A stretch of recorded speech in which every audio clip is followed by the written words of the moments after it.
कुरान बड़ी बाबरकत किताब है, वो किताब के जिसके आगाज के अंदर ही रब्बुल आलमीन ने इस अमर का ऐलान फरमा दिया था कि ला रईब फी, ये किताब बड़ी बाबरकत है जिसमें किसी किस्म का कोई शक और शुबा मौजूद ही नहीं है। और इसी किताब के उतारने वाले ने भी ये अल्फाज कहे, अल्लाह रब्बुल आलमीन ने फरमाया इन्ना नहनु नज़्ज़लना ज़िक्रा व इन्ना लहू लहाफ़िज़ून, इस कुरान को हमने उतारा है।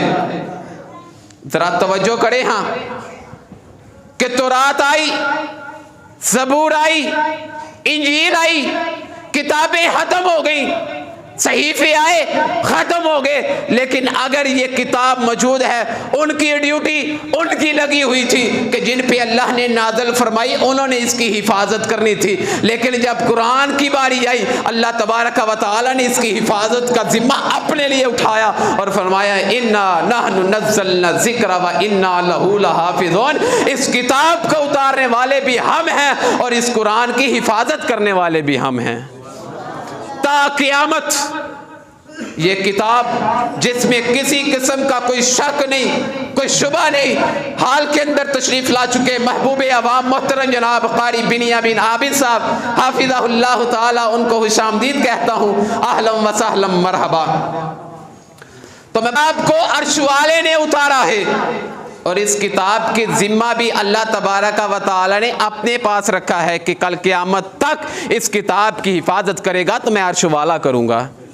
ये किताब वो किताब है कि जिसके बारे में नबी अलैहिस्सलातु वस्सलाम ने फरमाया था, क़ाल नबी सल्लल्लाहु अलैहि वसल्लम, ये किताब वो किताब है कि जिसमें कोई शक तो नहीं है, शुबा तो नहीं है, लेकिन इसके पढ़ने वाला जब इस कुरान की तिलावत करता है ना, तो अल्लाह तबारक व तआला फरमाते हैं ये एक हरफ पढ़ता है, अलिफ लाम मीम। बाकी तो अल्हम्दुलिल्लाह जिनको अल्लाह ने तौफीक दी है, कुरान के साथ उनका रिश्ता मजबूत है, रकू पढ़ते हैं, रुबा पढ़ते हैं, निसफ पढ़ते हैं, सुलासा पढ़ते हैं, कुरान मजीद का एक पारा रोजाना की बेस पे पढ़ते हैं। लेकिन नबी कायनात ने फरमाया जिसने अलिफ लाम मीम पढ़ लिया, मालिक कायनात ने उसके नामा अमाल में 30 नेकियां दर्ज फरमा दी हैं।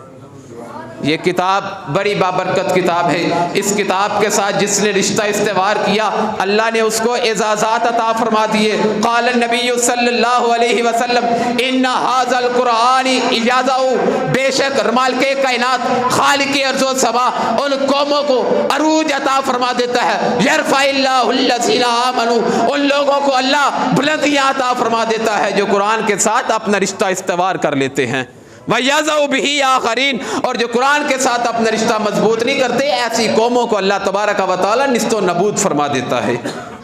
कुरान के साथ रिश्ता मजबूत करें और अपने तुलबा को, अपने बच्चों को, अपने अजीज़ व अकारब को अदारे में दाखिल करवाएं। ये अदारे आप तुलबा और इन अजहाज से ही मुनक्कद किए जाते हैं और ये तुलबा कोई मामूली तुलबा नहीं है। सिर्फ एक सेकंड में, एक दो चंद मिनट, चंद लम्हात के नबी अलैहिस्सलाम ने फरमाया जब ये तुलबा, हम तो हमारे मुआशरे में रहते हैं ना, कारी साहब मौजूद हैं, एक एक हरफ अपनी जिम्मेदारी कुरान और हदीस से अर्ज कर रहा हूँ।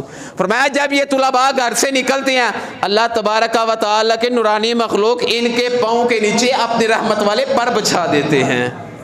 जब ये घर से निकलते हैं, है तो आपके बेटे, है तो मेरे भाई, लेकिन जब ये घर से निकलते हैं ना, अल्लाह को इनका निकलना इतना पसंद आता है कि नबी अलैहिस्सलातु वस्सलाम ने फरमाया इनके लिए ज़मीनों आसमां की हर महलूक, हत्ता के समुंदर में रहने वाली मछलियां भी इनके लिए अल्लाह से बख्शिश की दुआ करती हैं। हज़रत उमर बिन ख़त्ताब रज़ी अल्लाह तआला जब परेशान होते ना, सहाबा किराम रिज़वानुल्लाहि अलैहिम का ये अमल रहा करता था, तो वो मस्जिद नबी में आ जाते। मस्जिद में जो तुलबा कुरान पढ़ रहे होते ना, उनके पास आते, उनको कुछ देते और उनको कहते इस्तगफिरू। सैयदना अबू हुरैरा के बारे में मशहूर है कि अबू हुरैरा कहते तुलबा इस्तगफिरू लि अबी हुरैरा, मेरे लिए अबू हुरैरा के लिए अल्लाह से बख्शिश की दुआ मांगो।